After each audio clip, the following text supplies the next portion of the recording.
Saudaraku yang pasti dikasihi oleh Allah yang Maha Esa, yang Maha Cinta,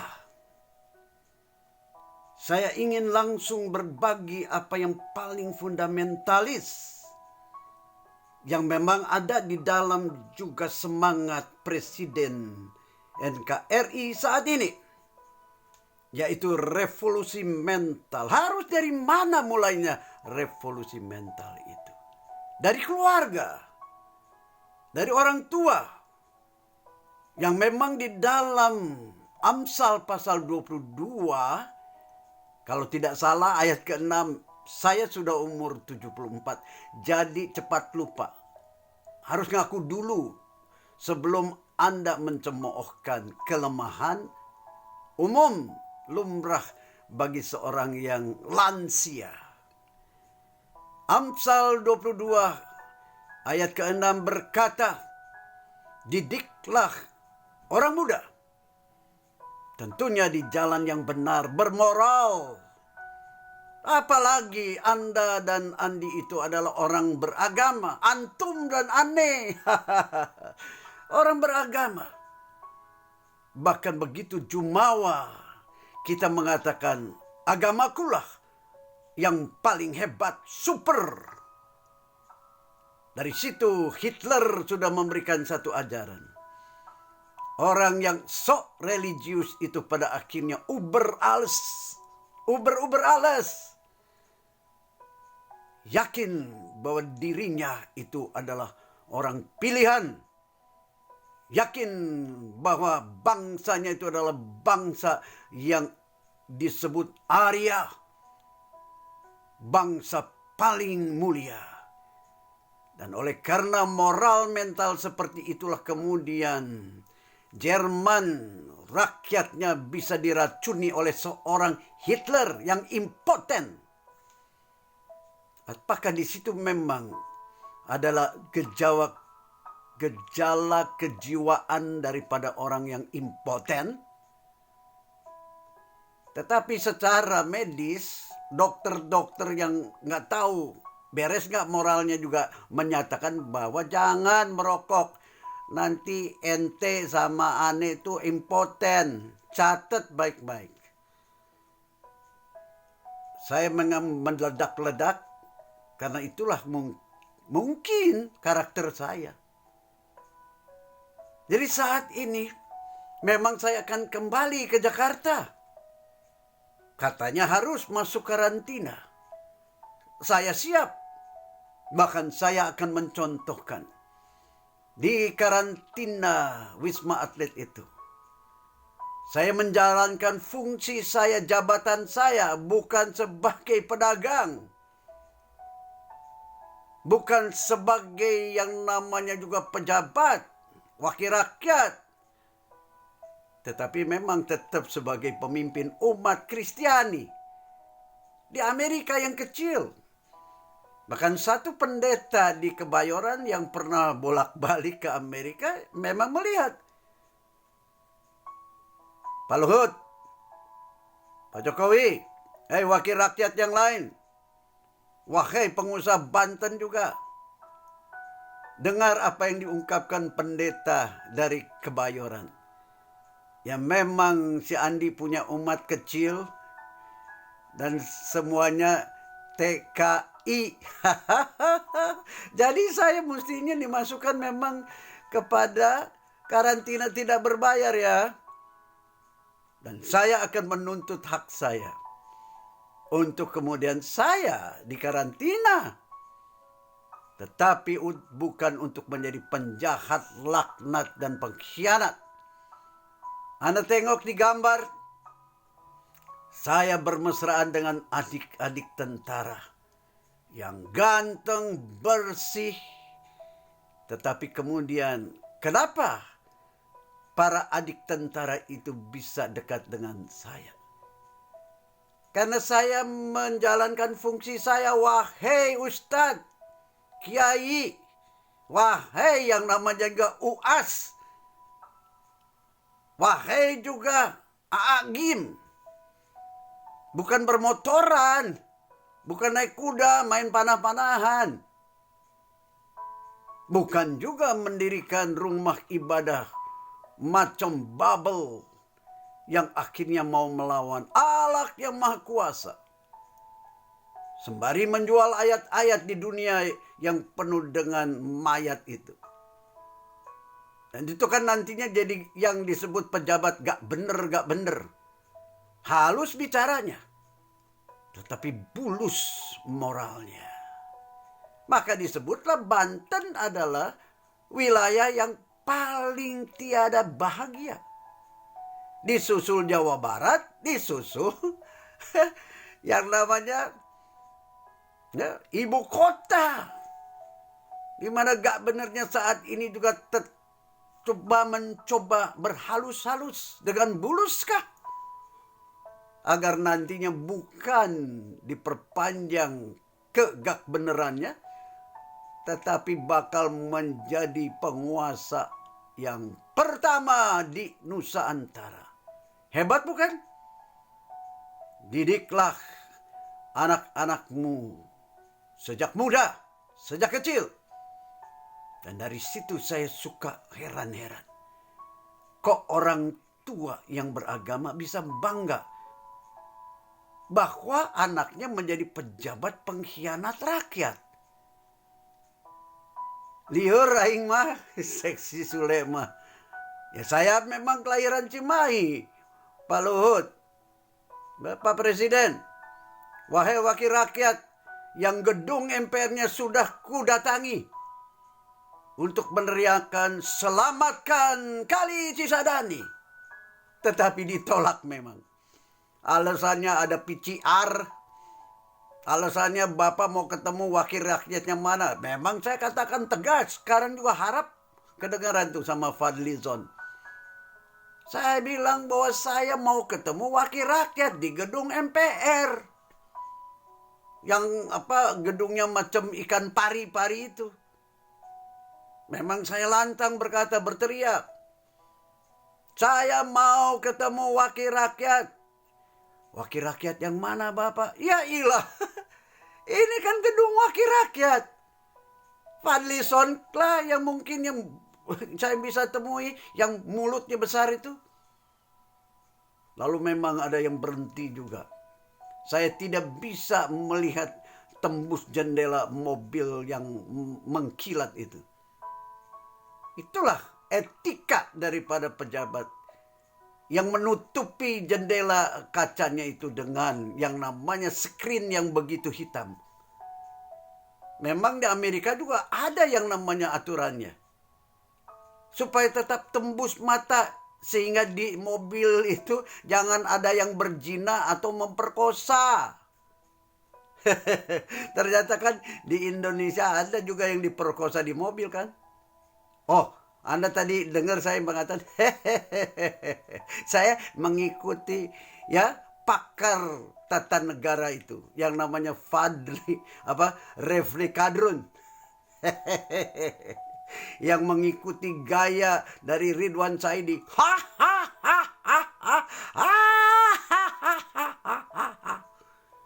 Dan itu diikuti sama Refli Kadrun. Wah, memang suara ketawanya tuh mantap. Cadas. Itulah yang saat ini punya media massa yang kemudian isinya hanya mau ribut, menghasut, lalu memanggil Rocky Gerung untuk kemudian mengungkapkan gerung-gerungnya itu. Ditanya kamu beragama apa, nggak mau jawab dia. Jantan atau perempuan. Nah, biarlah itu saya batasi supaya saya jadi tidak menghina sesama. Apalagi umat gitu ya. Oke deh. Jadi saat ini lihat apa yang saya akan lakukan kalau saya pulang kembali ke Jakarta. Saya akan memang pergi ke Banten. Didiklah orang muda menurut jalan yang benar. Supaya anak-anakmu menjadi pejabat yang punya martabat. Arsenah penjual rempeyek di pagar daripada Wisma Atlet. Winnie dari Flores. Ternyata banyak juga rakyat yang tetap menderita. Arsena tersenyum. Wajahnya begitu kering. Karena memang kepanasan Jakarta itu membuat kulit Anda rusak. Hanya penjual-penjual dirilah yang kulitnya bagaikan licinnya sabun. Asyah yang disebut si bohe, si bogel. Saya bisa berkenalan pada waktu ulama Kristiana si Andi Stefanus Suryajaya ini berinteraksi di muka Wisma Atlet. Lihat, bangsamu, rakyatmu yang kau hianatikah? Arsena hanya menyodorkan asongannya yang berupa rempeyek. Minta dibeli. Om, beli dong om. Memang saya beli. Dengan harga yang bukan memadai. Dan di Wisma Atlet tetap saya berkenalan dengan santri satu kamar. Tetap saya tegur, memang jangan ngerokok terus loh. Nanti rusak paru-parumu. Iya be, susah menghentikannya. Tetapi Aminullah itu ingin menyebut aku babeh. Karena Aminullah mengatakan babeh saya anggap sebagai orang tua saya. Oh, puji Tuhan, pendeta dijadikan orang tua santri. Santri yang tidak saya minati juga menjadi mu'alaf seperti Corbusier kah?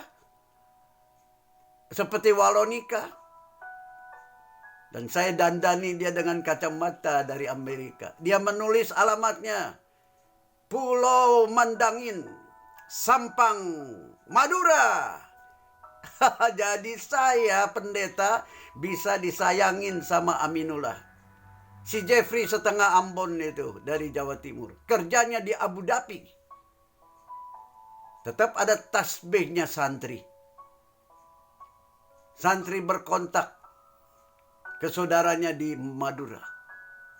Dan untuk ongkos yang namanya pulsanya, ya pendeta Andi yang membayarinya. Kembali ke Banten. Melihat dan menyaksikan kepada Anda berulang kali juga kata Karni Elias. Berita yang diulang-ulang itu membuat ente itu jadi percaya. Bahwa memang pejabat dan konglomerat yang jahat itu menghabiskan bukit-bukit pasir putih.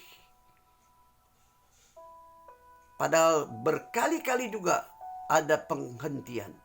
Tetapi jalan lagi dijual pasir putih. Di mana matamu wahai para pejabat? Situ yang dekat Lebak itu juga sedang dikeduk. Dan saya melihat betapa sandiwara para pejabat yang kehilangan nurani itu bisa dibeli oleh cukong-cukong yang kurang ajar. Yang bisa mengatakan bahwa mereka juga cinta tanah airnya. Sementara kelakuannya adalah kelakuan rahwana. Yang rakus. Yang tidak pernah puas. Jual pasir putih. Jual bangsa. Jual tanah air. Heran aku. Lalu di mana kalian ulama segala agama? Hanya khotbahkah, ceramahkah, tausiahkah? Lalu ongkang-ongkang tidur. Lalu khotbah menghasut. Supaya kemudian umatmu itu membenci sesamamu sama saudara. 3 anak Batak itu. Di kampung Kelor. Didiklah anak-anakmu untuk mencintai tanah air. Dan aku lakukan. Dan aku memang tantang pendeta-pendeta yang lain juga. Tanganmu begitu licin. Wajahmu itu begitu licin. Karena memang ada seorang adik kelas saya yang tidak jadi pendeta mengatakan, Orang jadi pendeta itu pemalasan, catat itu. Jangan marah saja. Rubah moral Anda. Yang pakai kaos putih, celana merah itu pendeta asal Kupang. Bukan Kupang sebenarnya, Rote mungkin. Dan memang saya motivasi. Supaya jangan khotbah saja. Tetapi mencintai tanah airnya, menyelamatkan kali bantaran Cimahi. Cisadane. Saya selalu ingat kali Cimahi karena saya kelahiran Cimahi. Dekat kampungnya si Sule di Ciawi Tali. Tengok beringin. Bukan beringinnya Partai Kuning yang saat ini juga dicurigai. Beringin kutanam di bantaran kali Cisadane. Supaya pada waktu Cisadane banjir. Itu ada anak Napi Tupulu. Ada anak Batubara. Dan ini pik 1 kah? Pik 2 kah? Yang dimiliki oleh orang-orang kaya. Yang di dalam Mazmur dikatakan, orang kaya itu akan memperbudak orang miskin. Betul kan? Orang kaya selalu memperbudak orang miskin. Tetapi di dalam Amsal 22 ayat 8 diingatkan, Anda dan Andi, ente dan ane, kalau ente dan ane menabur kejahatan, tipu daya, ente akan ditipu. Dan saat ini banyak kan orang yang akhlaknya rusak itu ditipu oleh temannya sendiri. Di pemerintahan begitu juga. Tidak ada teman sejati. Tidak ada musuh abadi. Tidak malu-malu para penguasa dan wakil rakyat mengatakan ilmu politik yang busuk itu. Andi tidak pernah mau juga mengajarkan umatnya yang kecil. Seolah-olah seperti anak kecil juga. Setiap jemaat kudidik untuk disiplin waktu, disiplin mental. Sehingga kalau kerja tidak menjadi pekerja pemalasan. Ini sisi bantaran kali Cisadane. Di mana Anda? Wahai pamong-pamong pejabat. Tengok kali Cisadane. Tengok untuk Anda kemudian tersentuh menyelamatkannya. Melihat apa yang saya tayangkan. Pak Luhut, Pak Presiden Jokowi, tetap izinkan saya mendapatkan karantina tidak berbayar. Kembali ke Jakarta, aku akan datang. Tengok kali Cisadane yang saat ini sebenarnya ada waktu untuk diselamatkan. Wahai para pejabat yang bermartabat. Sisi kali Cisadane dengan segala macam bentuknya di kota lama Tangerang. Indah sebenarnya alam Indonesia termasuk kali Cisadane. Tetapi mengapa dibiarkan, dihancurkan, diperkosa oleh para cukong yang memperalat para pamong? Wahai Pak Polisi, saya mendapat satu ungkapan begitu murka dari seorang dokter yang saat ini almarhum sudah. Dokter yang berbakti di Kampung Kelor. Pada waktu saya diperiksa tensi saya, kemudian dia dengan begitu saja mengungkapkan kemurkaannya sebelum beliau mati. Kalau polisi tidak berubah mental, jangan harap Indonesia akan menjadi negara yang aman sejahtera. Saya memberanikan diri mengungkapkan kata-kata murka daripada Dr. Agus namanya. Yang hampir meninggalkan dunia ini. Seolah-olah menitip pesan seperti anak saya Christophorus. Papa hidup Cito harus berguna buat sesama. Sekarang Dr. Agus almarhum sebelum mati berkata, kalau polisi tidak berubah mental moralnya, Nusa Antara tidak akan pernah sejahtera. TPA sampah Rawa Kucing begitu bertumpuk bau busuk kemana-mana dan merusak kesehatan para warga yang miskin. Lalu di manakah kalian, pamong-pamong? Di manakah hati kalian, wahai para cukong? Tetapi oleh karena benarnya firman Tuhan yang mengatakan, karena pejabat terhormat itu kepala ular beludak, ekornya adalah ulama segala agama, nabi-nabi tukang khotbah ceramah, yang mengajarkan dusta-dusta. Maka Yeremia 6 ayat 13 mengatakan, dari yang kecil sampai tua bangga, senang mencari untung. Dan nabi-nabinya mengajarkan tipu-tipu. Jembatan baru yang menyeberangi kali Cisadane. Aryo anak pendekar kali Pesanggerahan, Haji Khairuddin, bukan pendeta Khairuddin. Saya berguru ke sana.